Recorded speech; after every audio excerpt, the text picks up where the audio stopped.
Abakunzi b'ikiganiro umuntu muzima turasubiye kandi kubaramutsa mu izina rya Yesu. Amahoro y'Imana abe mu ngo zanyu. Uno musi rero twashimye kuganira hamwe ikiba kiri butubwire ngo kuryagagura. Kuryagagura mu Gifaransa nico bita grignotage. Nuvuga ngo ni ukurya indya amasaha ataragera. Kuryagagura bivuze iki?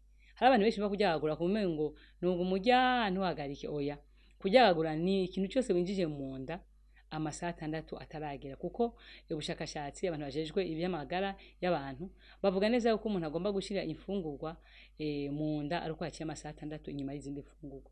Ubwo rero uziri inyuma y'amasaha 2, isaha imwe, amasaha 3, amasaha 4, aho hose bayita grignotage, ubu uriko uraryagagura. Ibyo byose ni ibintu bibabaza Imana. Uko no kuryagagura. Ikindi cya kabiri bavuze ngo kuryagagura, umuntu abaryagaguye igihe cyose uriye ariko ntujye ngo uheze. Ugasanga umuntu arafungura yicaye ngaha agiye hariya kuri computer, hari ibintu akarandika arungika yongera agaruka atora kamwe. Ivyo navyo ntugira gute? No kuryagagura. Nuvuga ngo ntiwicaye nyine ngo ufungure ngo uje uheze oya, habo kazi utora kamwe utora kamwe. Ukundi kuryagagura ni ibi bintu novuga mu bikunda kuba mu mico y'abarundi, usanga umuntu agenda nkariya ku mugenzi akavuga ngo sinogera ntariye ngo fume nkora ko basi ngo nibanda mubabaje. Ugasanga batetse nawe wari uvuye muhira uvuye muhira saa 8 midi wari wafunguye ngo ngiye kwa naka ugacucayo. Basanga batetse amafiriti, batetse umuceri, batetse isombe, batetse ibiki bana bisinda biheruka kandi ndabikore ku ciye ku mizuzu ibintu byose ukarya. Ivyo byo bita kuryagagura. Ivyo byose rero umuntu iyo abikoze abagira inyose, kandi ivyo bigira ingaruka. Ingwara nyinshi cyane ndavuga nkeyi muri zo ziterwa no kuryagagura. Ni nyinshi cyane ko ndavuga nkeyi. Hypertension iterwa no kuryagagura. Diabete iterwa no kuryagagura. Foie iterwa no kuryagagura. Gute iterwa no kuryagagura. Izindi ngwara zose za obesite n'izindi z'imishishito zose ziterwa no kuryagagura. Nico gituma rero kuryagagura ni ikintu kibi kigirira amagara yacu nabi, kigatuma kigira icerekezo kibi, kigatuma amagara yacu yama atugora akagwara, kandi bigatuma tuzokoresha amafaranga menshi kugira ngo twivuze.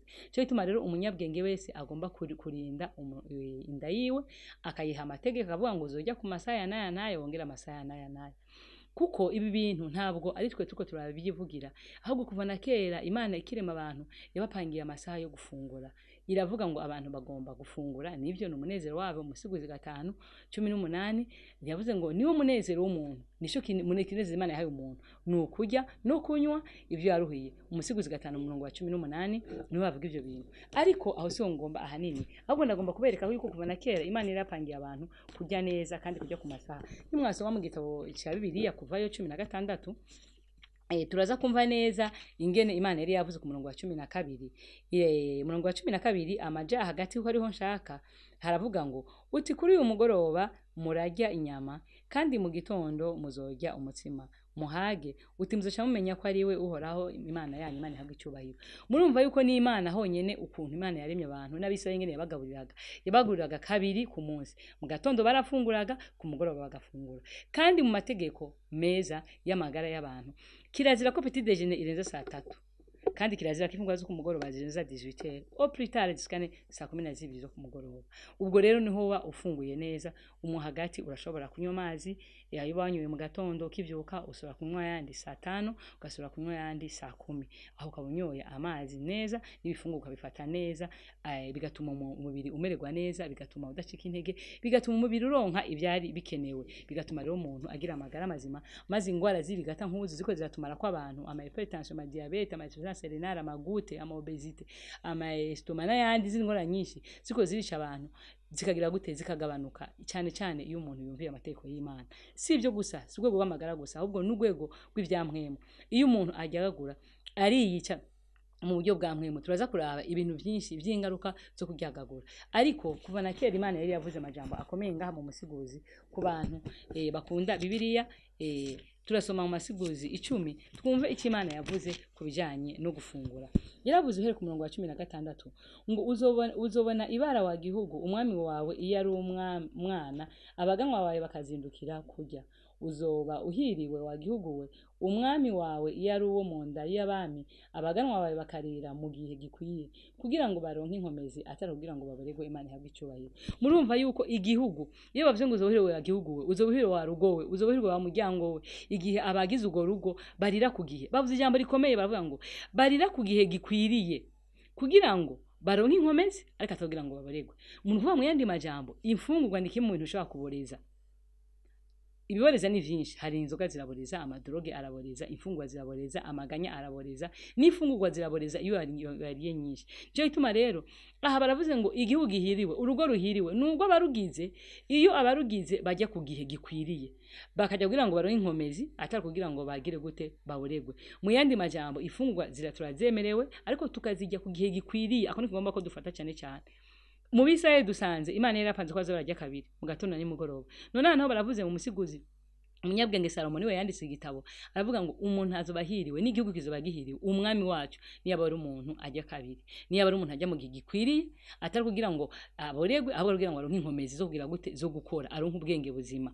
Rero nico gituma kwashatse kubereka yuko si mu ruhande gusaga iby'umubiri kugira ngo umuntu mabiri muzima, oya, ahubwo niyo umuntu ariye akarenza urugero akaryagagura by'ikintu byinshi no mu buryo bwa mpwemu. Igituma tubigaruka ko mu buryo bwa mpwemu niki, nuko imibiri yacu ari isengero za mpwemu yera.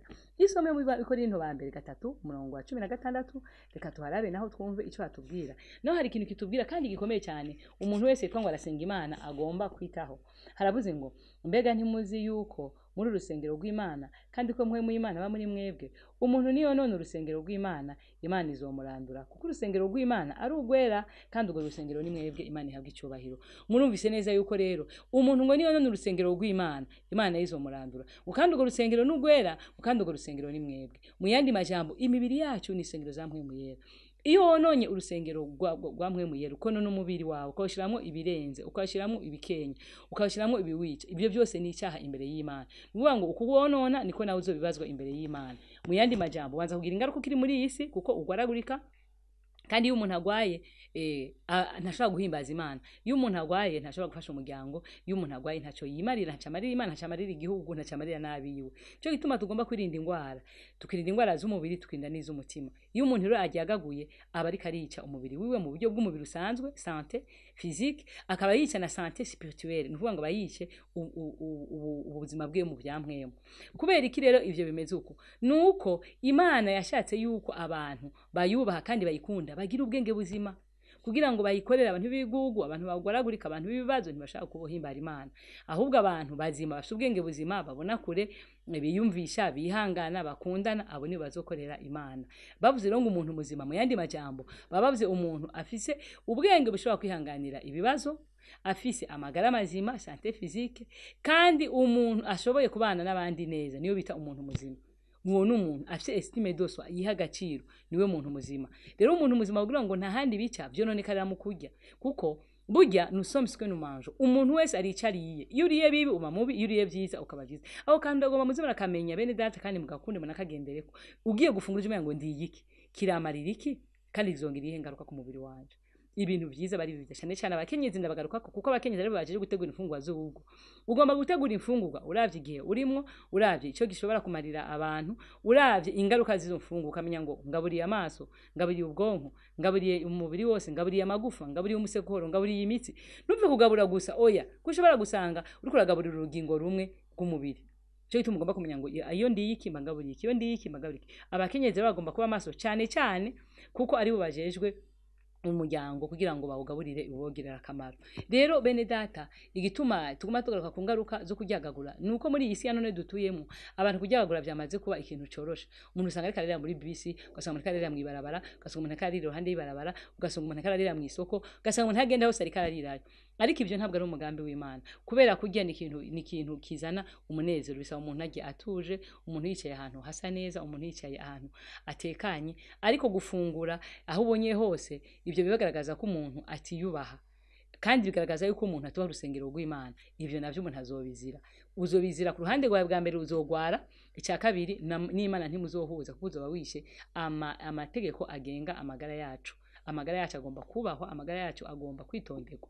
Rero tugomba turabe ingaruka zigera ku 8 z'abantu baryagagura. Mbega kuryagagura vyiciki, kugira inyota byiciki ko abantu bagoma bivuga. Icambere, iyo umuntu aryagaguye bitera ingwara bita obesite, bitera umuvyibuho urenze. Nukuvuga ngo iyo umuntu agize umuvyibuho urenze naho bitera iki? Bituma umuntu atubaha Imana. Turabisoma mu gusubira mu vyagezwe 32, twumve uwo vyigeze gushikira arafungura ararenza maze bimugirira ingaruka, namwe muzumve kugira ngo mutinye kuryagagura. Kuryagagura bitera ibintu vyinshi. 32:15 haravuze ngo ariko Yeshuruni amaze kuvyibuha atera akagere, yaravyibushe arasenyuka acika igiseme maze acareka Imana yamuremye akengera ca gitandara c'agakiza kiwe. Imana idufashe cyane. Murumva uyu numwe mu bantu bagiye bajya cyane baravyibuha babibiseme indira ryama aravyibuha izo siri rukagira ngo ni gikanu cinka. Umuntu akagenda akavyibuha akagira obesite, ibiro bikarenga, ibinure bikaba vyinshi mu mubiri, umutima ugatera cyane maze bigatuma abantu bapfa bakenyutse. Kubera iki? Kubera kuryagagura. Kuryagagura rero bitera ingwara ya obesite, bigatuma umuntu avyuha umuvyibuho urenze ari obesite, bigatuma umuntu umutima utera cyane, amagrese akaba menshi, amagrese satira akaba mu mubiri menshi, maze bigatuma uwo muntu apfa kenyutse. Sivyo gusa ngo ikindi cya kabiri, iyo umuntu yavyibusha kandi akaryagagura bizana ingaruka yuko ubwonko bw'umuntu ubutuma bugira ivyumviro bigufi. Uyu muntu avyibushe cyane agira n'ivyumviro bigufi, bituma umuntu atabona kure. Nimwe bisoma mu Migani 28 umurongo wa 25, murumva neza yuko kuryagagura bituma umuntu agira ivyumviro bigufi, bituma atabona kure. Ivyo bigatuma umuntu adashobora gutanga inama zibereye. Ivyo byose bigatuma umuntu agira ingaruka nyinshi. Si ivyo gusa, bituma umuntu adatinya guhemuka. Niba soma muri Bibiliya muri Samueli wa mbere igice cya 2 umurongo wa 16 n'umurongo wa 17, uzohasanga abahungu ba Eli. Abahungu ba Eli bari abahungu bari bafise ingeso mbi, bari abantu ise wawe yari umuntu ukozi w'Imana, yubaha Imana kandi akunda Imana, ariko yari afise abahungu bananiranye. Abo bahungu bakunda kuryagagura, bakunda kujya mu mwanya atariwo. Ngo iyo abantu bazanaga ibimazi bashakaga inyama kandi bakadishaka bwangu. Noneho reka tubacisha amaso mwumve ico bahavuze ko kubijanye no kuryagagura. Niwasoma Samueli wa mbere igice cya 2, reka twumve ku murongo wa 16 n'uwa 17, haravuze ngo uwo muntu mbere batarose ibinure, umusuku w'umuherezi yaraza akabarira utanze ikimazi ati numpe inyama zo gutarira umuherezi kuko atagomba kumuha izitetse atari mbisi. Uwo muntu yamwishura ati hinge babanze bose ibinure uheze ubone gutwara izagomba. Nawe akamubarira ati oyaye uraziyima ubunyene, utazimpaye ndazitwara wanse ukunze. Uko niko ico cyaha cyabo basore cyabaye igikomera imbere y'Uhoraho kuko bakengereye ikimazi cyo. Imana idufashe cyane. Murumva neza yuko aba basore iyo umuntu aryagagura bituma adatinya guhemuka. Barahemutse kubona abantu bazanye ibimazi by'Uhoraho, akumva n'iby'Uhoraho yo bijyako bitarosereza Uhoraho, kandi bari barahawe umugabani wabo bazabafungurako, ariko bagashaka kujya n'ivy'Imana kubera uburoho, kubera kuryagagura. Murumva ko ico cyaha gituma umuntu adatinya guhemuka. Icya kane, bituma umuntu atagira ico yitaho n'ubushishozi bwimbitse. Muzo bisoma mu Vyakozwe n'Intumwa 28 umurongo wa 27. Abantu benshi baryagagura ntibagira ubushishozi, ntabwo bagira ikintu cyo bita discernement ngo babone kure, ahubwo umutima we wose uhora kunda. Rero icya gatanu, bituma utakaza ubushobozi bwo gufata mu mutwe. Abana bakunda kuryagagura usanga ari abana b'ibigugu kwishuri.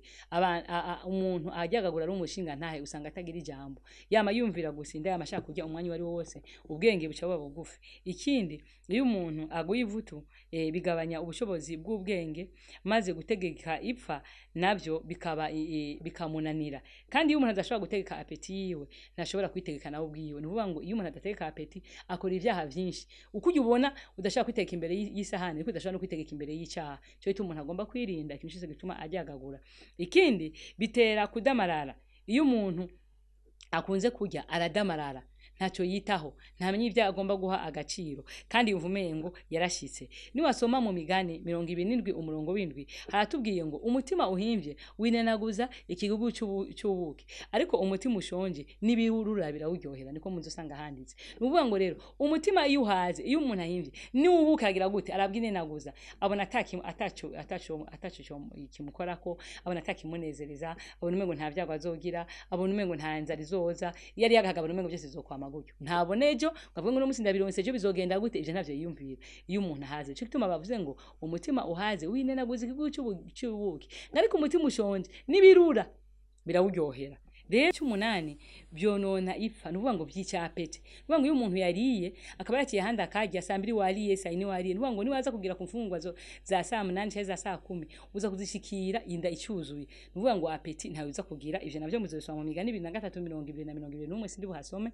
ariko muzohisomera iyo umuntu rero yajyagagwe namwe muravyumva bisanzwe ihaze nta kindi bishaka cyo gituma rero kujyagagura bituma na apeti isanzwe umuntu agira gute ayibura ikindi iyo umuntu akunda kujyagagura akunda guhubuka akishura ibintu bitajanye aho yari kuvuga oya avuga ego bigatuma rero ivyo navyo byavuzwe n'umwanditsi umwe w'umunyamerika kazi yavuze ngo avuga ego mu gishingo cyawe mu yandi majambo umuntu akunda kujyagagura nta nama wo mugisha nta mpanuro nta jambo abafise rizima yo guhanura mu yandi majambo kujyagagura bifise izo ngaruka zikomeye murumva rero ko izo ngaruka ari mbi ariko izo ngaruka nizo mu buryo bw'umubiri zishobora gutuma utagaciro bituma umuntu burya hako utagaciro wota amafaranga kujyagagura bituma umuntu atagaciro kujyagagura bituma umuntu amera ibanga rero muti kubera iki kujyagagura muguma mubyigisha gituma tugisha kujyagagura nuko muri iyi misi y'imperuka Yesu yaratubwiye ngo zo tube maso kuko ukuva mwiremwa icyaha cya mbere cyatanguranye no kujyagagura murabisoma mu itanguriro 3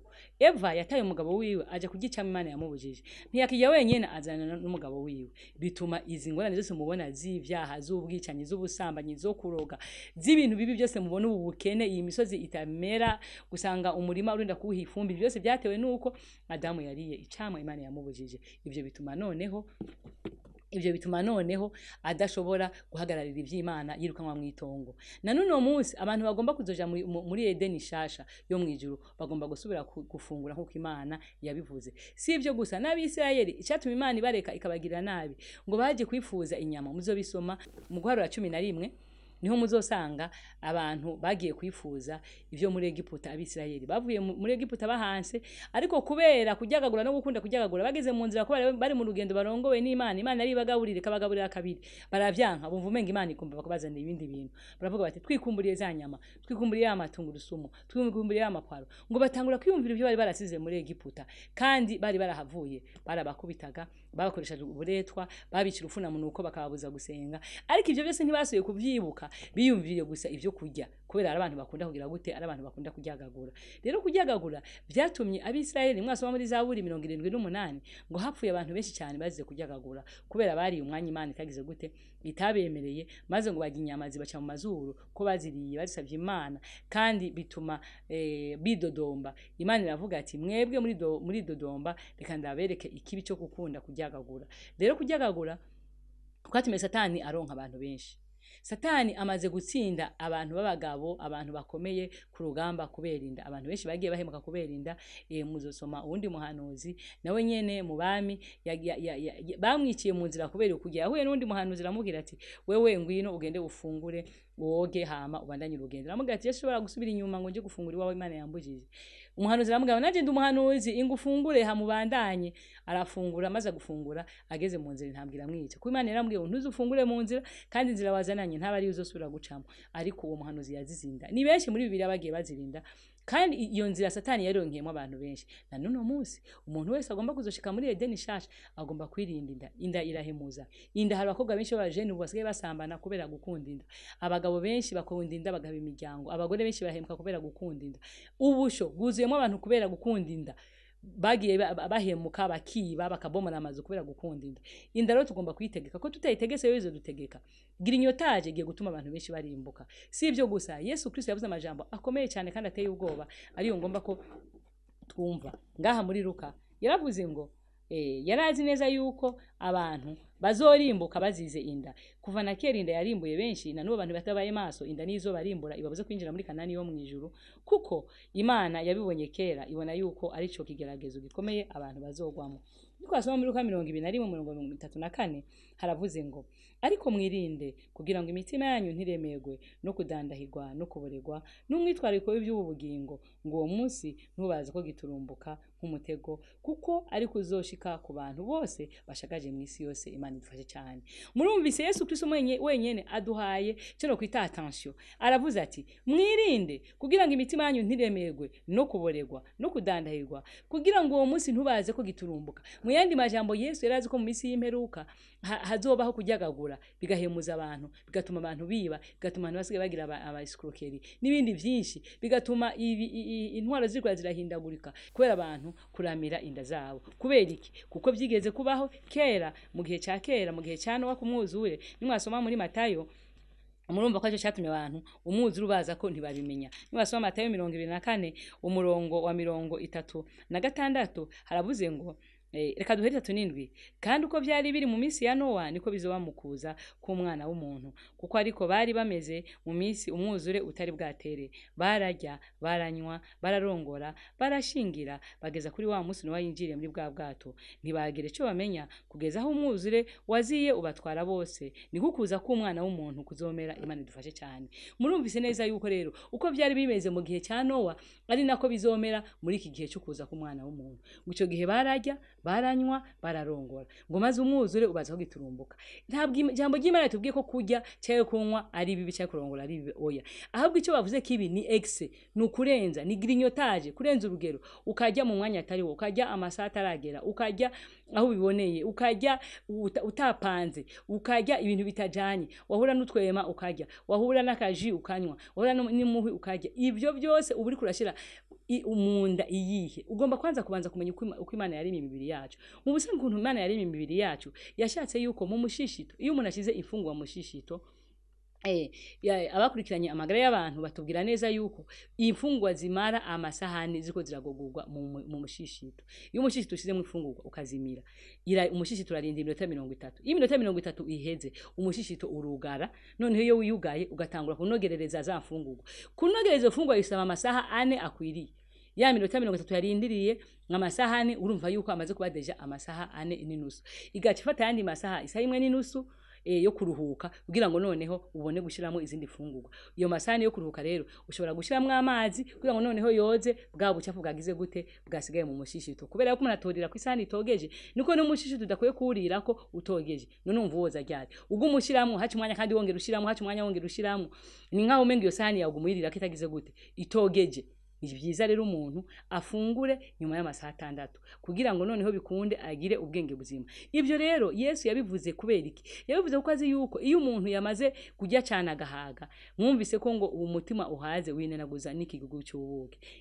Iby'akamaro ntabwo abibona, ahubwo iyo umuntu akunda kujyagagura ngo yishura ego mu gishingo cyawoya. Mu yandi majambo uwo muntu aba yamaze guta umurongo, kandi uwo muntu ntaco aba kimariye Imana, ahubwo uwo muntu aba ari wo gutinywa, kuko ikiri imbere yiwe gusa ninda nta bindi. Isigeze habi ku buryo abantu basigaye bagira n'amahiganwa yo kujya. Nabonye umuntu mu gihugu cyo mu Rwanda yitwa Temarigwe berekanye kuri televiziyo agira amahiganwa yo kujya akabuwa mbere, ariko murazi ko geze kugira n'impanuka arajya cyane arenza gushika n'igihe apasuka barinda kumushona. Ibyo byose ntabwo Imana yemera ibintu nk'ibyo. Amahiganwa yo kujya ukajya ukarenza urugero ntabwo Imana ivyemera, bigira ingaruka mbi ku bwonko, bigira ingaruka mbi ku magara yacu, kandi bikazotuma umuntu atazokwinjira muri Siyoni yo mu ijuru. None rero bene data, kujyagagura ntabyo bwemewe. Yesu Kristo yarabibonye. Mwibuke yuko n'igihe yageragezwaga muri Luka 4 umurongo wa mbere, ngo Satani ikigeragezo cyambere yabanje kumuzanira cyari cyo kujya, ngo nambura umwana w'Imana ngo hindurira ibuye urigira umutsima. Ngo Satani arazi neza yuko abantu azobafatira kunda. Mu guheza rero bene data, hari isomo riri mu Bikorinto ba mbere 6:19 rivuga ngo ntimuzi yuko imibiri yanyu ari sengero za mpwemu yera ari muri mwebwe, uwo mufise avuye ku Mana, kandi simwe mwiganza kuko mwaguzwe igiciro. Nuko rero mushimisha Imana mu mibiri yanyu, Imana ihabwe icyubahiro. Nuko rero bene data, imibiri yacu ntabwo tuyiganza, imibiri yacu twayihawe n'Imana, kandi ala longe Imana izosura kandi tubaze utwagifashe. Ko none umubiri wawe rero ukitera ingwara, Imana izorera kubikubuza. Umenye neza rero kuva na kera yuko icyaha cinjiriye mu kanwa kandi kigomba gusohokera mu kanwa. Umuntu wese agomba kwirinda ukwajya ukwanywa kugira ngo hashe Imana icyubahiro. Abikorinto ba mbere 13:1 haravuze ngo nuko rero iyo mujya canke munywa cyangwa mukore kindi cyacu cyose mubikorere guhimbaza Imana. Reka Imana idushoboze gukora byose duhimbaza Imana. Tumenye ko kujyagagura bibaza Imana, kujyagagura bizanya amaganya mwisi, kujyagagura bizanye ingo gutandukana. Umuntu wese yiyubare uko ajya n'ukwanywa, bibihesha Imana icyubahiro. Reka Imana ibiduhe mu izina rya Yesu.